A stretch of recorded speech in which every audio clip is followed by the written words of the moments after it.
साफ तौर पे जब घर की बात हो रही हो, वास्तुशास्त्र की आप बात कर रहे हैं, तो क्या डायरेक्शन गलत होने से क्या उसका प्रभाव शरीर पे भी पड़ता है? क्या बीमारियां ऐसे घरों पे घेर लेती है? क्योंकि देखिए हमने बहुत, जब हम घर बनाते हैं कोई भी चीज, क्योंकि देखिए आजकल तो महंगाई इतनी ज्यादा बढ़ रही है कि इंसान घर एक बार बना पाता है। जब हम घर बनाते हैं तो क्या वास्तुशास्त्र के अकॉर्डिंग किस तरीके से डायरेक्शंस होना चाहिए, दरवाजे का, खिड़कियों का? कुछ लोग कहते हैं कि अग्नि और जल एक साथ नहीं होना चाहिए, तो इसमें आपका क्या कहना है? मैडम ये सब मेरे हिसाब से ना टोटल फालतू बातें हैं। मुकेश अंबानी ने एंटीना बनाया, उसके घर के नीचे आरडीएस रख दिया जीप भर के, क्या कर लिया? अगर घर में वास्तु दोष नहीं होता तो क्या इतनी बड़ी नेगेटिविटी नहीं आती? और उसके पास क्या एक्सेस नहीं है वास्तुशास्त्रियों का? बट हमारे देश के जो वास्तुशास्त्री हैं वो पौराणिक वास्तुशास्त्र से कनेक्टेड ही नहीं है, वो फेंग शुई बेच रहे हैं वास्तुशास्त्र कह के। अब मैं उसका एग्जांपल देता हूँ। मेरा क्योंकि एक मिशन है जिसमें कि हम लोग डायबिटीज फ्री नेशन की बात कर रहे हैं, मधुमेह मुक्त भारत जो है वो हमारी एक कल्पना है जिसके तौर पे हम काम कर रहे हैं। तो हमने जब उसको देखना शुरू करा तो हम तमाम चीजों को आइडेंटिफाई करते गए, तो हमें पता चला कि हर एक के घर में नॉर्थ ईस्ट में मंदिर है। हर एक के घर में नॉर्थ ईस्ट में मंदिर है। अब ये मंदिर की कल्पना आई कहां से? हमारे यहाँ तो ब्रह्म स्थान में मंदिर होता था, जितने भी वास्तु ग्रंथ थे उसमें ब्रह्म स्थान में जो है भगवान का पूजन होता था। तो मैंने जब देखना शुरू करा तो पता चला कि ये जो नए सो कॉल्ड वास्तुशास्त्री है, ये नॉर्थ ईस्ट में जो मंदिर रखवा रहे हैं ये चाइनीज फेंग शुई के तरीके से रखवा रहे हैं। चाइनीज में ध्यान केंद्र वो नॉर्थ ईस्ट होता है। अब उसका फर्क समझिए, चाइनीज एक एथिस्ट कंट्री है, बुद्धिज्म वगैरह जो है सब वहां की डोमेन से। उनके यहाँ मंदिर का मतलब जो है वो ध्यान केंद्र है। उनके यहाँ मंदिर का मतलब ध्यान केंद्र है। ना हम निर्धन ना हमारे भगवान निर्धन। हमारे पास पैसे आएंगे तो हम भगवान की मूर्ति, बड़ी बड़ी मूर्ति लगाएंगे, मूर्ति भी चांदी की लगाएंगे, भगवान के आगे रोज ना हम अंधेरे में रहेंगे ना हमारे भगवान अंधेरे में रहेंगे। हम बड़े बड़े दीपक भी जलाएंगे, अखंड लौ जलाएंगे। अब आपने क्या करा, नॉर्थ ईस्ट में सिल्वर रखते ही घर की हेल्थ खराब हो जाएगी। नॉर्थ ईस्ट में सिल्वर रखते ही घर की हेल्थ खराब होनी शुरू हो जाएगी, उसमें स्ट्रेस, एंजाइटी, डिप्रेशन बढ़ना शुरू हो जाएगा। दीपक जलाना, फायर एलिमेंट को इंक्रीज करना, रोज दीपक जलाना, दिन में 2 बार दीपक जलाना, फायर एलिमेंट को और इंक्रीज करना। Fire element water element, north east water element होता है, शुक्र का स्थान होता है। उस जगह फायर, यानी कि आप अग्नि के ऊपर पानी डाल रहे हैं तो क्या होगा? पानी के ऊपर अग्नि डाल रहे हैं तो होगा क्या उसका नेट इम्पैक्ट? धीरे धीरे धीरे धीरे इसमें स्ट्रेस बढ़ता है। मैं मेरे सर के नीचे एक मोमबत्ती लगा के सो जाऊं तो धीरे धीरे जो है क्या होगा, वही घर के वास्तु पुरुष के साथ हो रहा है। स्ट्रेस, एंजाइटी, डिप्रेशन बढ़ता जा रहा है। जैसे जैसे वो बढ़ता जाएगा वैसे वैसे उस घर में मेंटल हेल्थ डिसऑर्डर्स बढ़ते जाएंगे। मैं मेरा पक्ष समझा पाया? तो यहां से मैंने सोर्स कोड पकड़ा कि ओहो, किसी ने इतना गंभीर दिमाग लगाया सो दैट कि हमारे देश का हर एक व्यक्ति परेशान रहे। लेकिन एक बड़ा सवाल ये भी है ना कि हम कैसे एनालाइज कर सकते हैं, हम कैसे पहचानेंगे कि वास्तु के लिए हम जब किसी के पास जाते हैं, जो हमें डायरेक्शन मिल जाता है तो इंसान उस अकॉर्डिंग कर लेता है, लेकिन हमें कैसे पता चलेगा? सबसे बड़ा मत तो यही है, क्योंकि जब हमें बताने वाला ही गलत बता रहा है तो नॉर्मल सी बात है हमारा आगे का प्रोसीजर भी गलत हो जाएगा। एब्सोल्युटली। तो उसके लिए मतलब हमारा जो YouTube चैनल है उसकी प्लेलिस्ट में हम इस वीडियो के साथ वो प्लेलिस्ट अटैच कर देंगे। उसमें मंत्र चिकित्सा कैसे सीखनी है उसका पूरा पार्ट है। मेन बात जो हम बताना चाहते हैं, एक ऑरा को नापने का तरीका होता है। तो वो मेरे ख्याल से डॉक्टर आरती ज्यादा अच्छी तरह बताएंगे, क्योंकि वो सबको जो है ऑरा के तरीके से बताते हैं कि हम ऑरा को कैसे ऑब्जर्व कर सकते हैं। तो अब जैसे मेरे सामने ये मैंने एक शीट के ऊपर जो है ये श्रीम बीज मंत्र लिख दिया, ठीक है, और इसको बहुत बार लिखने के हिसाब से वो पीछे यहाँ पर लिख के लगा दिया। तो अगर मुझे डॉक्टर आरती से इस रूम की या आपकी किसी की भी हीलिंग करानी है तो इन्होंने लिख के वहां पर रख दिया, वहां से उन्होंने एनर्जी उठाई और आपके ऊपर। चलिए एक मेरे पे ट्रायल करके देखते हैं। ठीक है, एक मेरे पे ट्रायल करके देखता है हीलिंग, ताकि लोगों को भी अच्छे से समझ में आ सके। डॉक्टर आरती को अब ना ओल्ड डॉक्टर आरती, मैंने बीच में वैसे ही हाईजैक कर दिया। हाँ जी जी, तो इस टाइम कोई डिस्कम्फर्ट? मतलब हाँ, सो नहीं पाई हूँ ठीक से, कहीं ना कहीं बहुत सारी चीजें चल रही है माइंड में। कोई बात नहीं, अपने आप को ऑब्जर्व करें। आफ्टर 2 मिनट्स मैं पूछूंगी क्या रिलैक्सेशन है और आपने परसेंटेज में बताना है। Ready? With close eyes feel the breath till navel. अपना नाम बोल दीजिए एक बारी। अंकिता शुक्ला। क्या ऑब्जर्वेशन? काफी रिलैक्स। काफ़ी से समझ नहीं आता। परसेंटेज? 50%। Thank you. जेन्युइनली मतलब मुझे ऐसा बहुत रिफ्रेशिंग सा, मतलब मैं एक एक चीज ना ऑब्जर्व कर पा रही थी कि मतलब ये नहीं कह रही एक्टिविटीज, बट एकदम शांत, मुझे बहुत अच्छा रिफ्रेशिंग फील हो रहा है। ओवरऑल अगर मैं मेरा एक्सपीरियंस बताऊं तो मुझे एनर्जी फील हो रही थी दैट कुछ तो मेरे अराउंड वर्क कर रहा है। एंड मतलब ऐसा लग रहा है मैं काफी रिफ्रेश हो गई। जितना मैंने इस पॉडकास्ट की शुरुआत की थी, जितनी रिफ्रेश मैं उस टाइम नहीं थी, अब अगर आप फील कर पा रहे हो तो मेरे आवाज में भी आपको वो चीज साफ तौर पे महसूस हो रही होगी। मुझे बहुत अच्छा लगा। नहीं, हाँ मतलब 2 मिनट में अगर आप इस तरीके की एक्टिविटीज कर रहे हो तो ये बहुत बहुत इफेक्टिव है। कोई इसके पीछे कोई मंत्र भी वर्क करेगा? देखिए, कुछ चीजें ऐसी हैं जिसमें डॉक्टर आरती क्या करते हैं, जैसे ये हमारे सामने ये शीट्स रखी हैं, इनमें हमने बहुत सारे बीज मंत्र लिख रखे हैं। तो ये जो बीज मंत्र हाथ से लिखे हैं, इसकी वो ऊर्जा उठाती है और ऊर्जा उठाकर आप में डालती है। आपसे रिक्वेस्ट, हीलिंग रिक्वेस्ट लेना कि भाई मेरा नाम अंकिता शुक्ला है, मेरे को जो है प्लीज हील करिए। तो जब आपने रिक्वेस्ट करी तो एक वैक्यूम क्रिएट हो गया। इन्होंने उस वैक्यूम में वो एनर्जी डाल दी। ठीक है, तो एनर्जी लिफ्टिंग एंड प्लेसिंग इसकी अप्रोच हो गई है। मतलब जैसे कुएं से पानी खींचना और उसके बाद उसी पानी से नहाना, पीना, खाना, ऐसे करके सारी प्रक्रियाओं में उस पानी का प्रयोग हो गया। तो ये जो ऊर्जा उठाना और डालने की प्रक्रिया जो है, इसमें डॉक्टर आरती की एक्सपर्टीज है। ये एक्सपर्टीज कैसे बनी? 3000 बार रोज लिखा। लिखती ये नहीं थी, मैं लिखता था। लेकिन जब मैंने वो लिख के इनको दिया, इन्होंने उसको उठाया और फिर जो है इन्होंने अपनी भी हीलिंग करी और मेरी भी हीलिंग करी, बच्चों की भी करी, घर की भी करी, और जिस जिसके करने के हिसाब से था। अगले दिन फिर मैं गया तो मैंने फिर 3000 बार लिखे। लेकिन अगले दिन इन्होंने 3000 बार से एनर्जी लिफ्ट करके नहीं डाली, 3000 प्लस 3000 ऐसे 6000 बीज मंत्र की ऊर्जा उठा के डाली। 1 महीने बाद गया तो रोज 3000 बार लिखने से जो 90,000 बीज मंत्र की ऊर्जा थी, इन्होंने वो उठा के डाली। 10 महीने बाद गया तो 9 लाख बीज मंत्रों की ऊर्जा उठाई और फिर डाली। एंड बिलीव मी, इन मंत्रास का वेट भी होता है। इनके कलर्स भी हैं और इतने सुंदर कलर्स हैं कि हमने कभी इस रियलिटी में तो कलर्स नहीं देखे होंगे, आई एम श्योर। अच्छा, कलर्स का क्या इम्पैक्ट होता है इस पे? रेड पेन से लिखना? मैडम देखिए, जो जितने भी ये रेकी, प्राणिक हीलर वाले जितने भी लोग हैं, इनको हीलिंग का एक फॉर्म ही नहीं पता। जैसे रेकी और प्राणिक हीलर जो है, ये बुद्धिज्म ड्रिवन डोमेन है। बुद्धिज्म एक नास्तिक दर्शन है। हमारे यहाँ हिंदू फिलॉसफी के तौर पे एक आस्तिक दर्शन है। आस्तिक दर्शन और नास्तिक दर्शन में फर्क क्या होता है? आस्तिक दर्शन मानता है कि ये अखिल ब्रह्मांड का एक रचयिता है। नास्तिक दर्शन कहता है ये अखिल ब्रह्मांड एक इंटेलिजेंट डिजाइन है, देयर इज नो क्रिएटर। तो एक मानता है इसलिए वो आस्तिक, एक नहीं मानता इसलिए वो नास्तिक। आस्ति नास्ति, ठीक है। तो ऐसे करके ये डोमेन बन गई। अब अगर आप ये मानते हो कि आपका कोई रचयिता नहीं है, तो इसका मतलब आप ये कह रहे हो कि आपकी कोई मम्मी, नानी वगैरह नहीं है।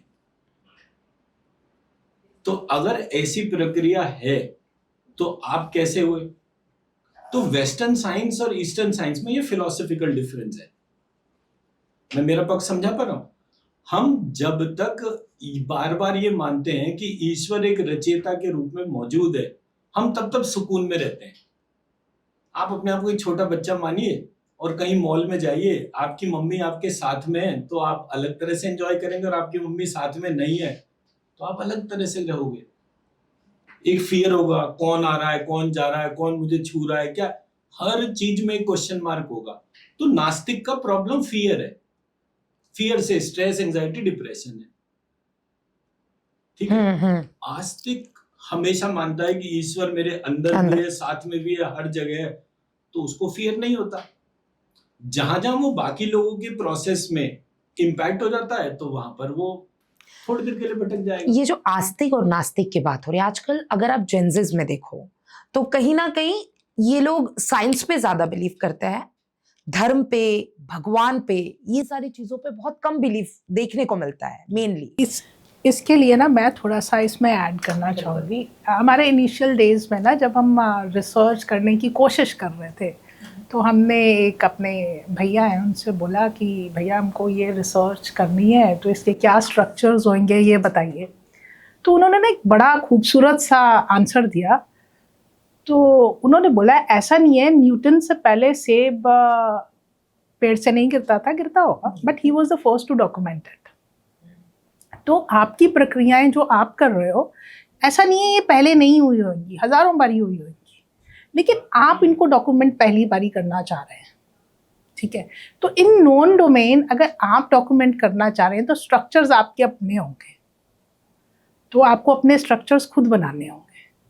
तो उस टाइम डॉक्टर शुक्ला और मैं हम बात कर रहे थे कि ये चीज़ भी खुद ही करनी पड़ेगी। तो धर्म या अधर्म, अधर्म तो नहीं, खैर जो धर्म को नहीं मान रहे या किसी देवी देवता को नहीं मान रहे, ऐसा नहीं है कि वो है नहीं है। और एक चीज़ उन्होंने भी बहुत अच्छी हमें बताई उस टाइम पे, कह रहे कि तुम लोग जिस चीज़ पे काम कर रहे हो उसको हम डार्क एनर्जी बोल देते हैं, ठीक है, तुम काली पे काम कर रहे हो। लेकिन आज भी फिजिक्स की डोमेन में जो अभी तक नोन नहीं है उसको हम डार्क एनर्जी बोलते हैं, उसको हम उसको नहीं जानते। तो actually speaking you are working with that part of physics जो कि हमें नहीं पता। और नॉन डोमेन में हम सिर्फ फिजिक्स का 5% ही जान पाए हैं, जिसमें हम IITs या कितना भी कुछ भी कर लो आप, जितना भी समझते हो, length and width of the subject, उतना हम समझ पाए हैं, तो वो सिर्फ 5% भी शायद नहीं है। और आप उस 95% का काम कर रहे हो, उसमें से भी हो सकता है कुछ पॉइंट्स में ही हम काम कर पा रहे हो, लेकिन ये वो काम है जो डार्क एनर्जी है, नोबडी नोज अबाउट इट। देखिए, साइंटिफिक डोमेन की अगर बात करें तो डॉक्टर आरती क्योंकि साइकोलॉजी और सोशियोलॉजी की कंबाइंड डोमेन में काम कर रहे थे, तो उन्होंने एक DAS-42 करके स्टैंडर्डाइज टेस्ट था जो स्ट्रेस, एंजाइटी, डिप्रेशन का मेजरमेंट है। तो जैसे हमने आपकी भी हीलिंग करी, अगर हम वो 42 क्वेश्चंस आपसे पहले फॉर्म पे फिलअप कराते और फिर उसके बाद आपकी हीलिंग करते और फिर आपको वो 42 क्वेश्चन देते एक साइकोमेट्रिक टेस्ट में, तो हमारे को ये पता चल जाता है कि आप कितना क्या कैरी कर रहे थे और कितना कौन सी डोमेन में कम हो गया। तो हमने एक साथ ये टेस्ट जो है पंजाब इंजीनियरिंग कॉलेज चंडीगढ़ में परफॉर्म करके दिखाया, हम IIT मंडी में गए, वहां पे हमने टेस्ट परफॉर्म करके दिखाया, IIM मुंबई में गए, वहां पर हमने टेस्ट परफॉर्म करके दिखाया, और हर जगह वो साइंटिफिक मेजरमेंट के तौर पर था। मतलब हमारे पास ये सर्टिफिकेट्स हैं कि किस बच्चे का टेस्ट से पहले, टेस्ट के बाद में कितना वो फर्क तो जब ये वाले साइंटिफिक डोमेन्स के तौर पे था, हमने defence young scientist lab Hyderabad के साथ में काम करा, जिसमें कि हम ट्रिलियन कैमरा वहां पर था हैदराबाद की लैब में। तो हमने उनसे रिक्वेस्ट करा कि आप हमारे को एक साइंटिफिक डिमॉन्स्ट्रेशन के लिए बताइए। तो उन्होंने हमारे को जूम वीडियो कॉल के ऊपर बोला कि अच्छा ठीक है, मेरे को इस समय ये प्रॉब्लम हो रही है, आप मुझे इसके लिए हीलिंग करिए। और साथ के साथ जूम पर जो है वो रीडिंग आ गई कि इस समय उनकी कितनी एनर्जी है। डॉक्टर आरती हीलिंग करते रहे और वो थोड़ी देर बाद वो एनर्जी जब उनकी हील हो गई तो उसका पैटर्न भी चेंज हो गया। उनके पास में एक स्पुतनिक करके डिवाइस है जो किसी भी जगह की वास्तु एनर्जी मेजर करके बताती है।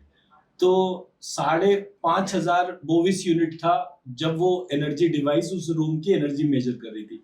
हमने हीलिंग करी, आप अंदाजा लगा सकते हो हमें कितना टाइम लगेगा उस कमरे की एनर्जी को 5,500 यूनिट से 9,500 यूनिट तक लेकर जाने में। और वो उनकी मैक्सिमम लिमिट थी, 10,000 उस मशीन की मैक्सिमम लिमिट थी। हम 9,500 तक उस जगह की ऊर्जा को ले गए, कितना टाइम लगा होगा। और बकायदा मेरे YouTube चैनल पे वो लाइव वीडियो रिकॉर्डिंग है, आप अंदाजा लगा के बताइए कितना टाइम लगा होगा 5,500 को 9,500 करने में।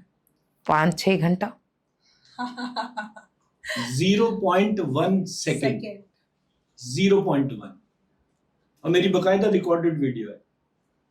तो हम तो जिस जगह भी जा रहे हैं तो हम तो बात ही साइंस पे कर रहे हैं कि आप अपने मंत्रों के प्रति, अब मैं सेम मंत्र नहीं बात करता, मैं कहता हूं मंत्र में हमें जो चेंज करना है वो चेंज करवाइए।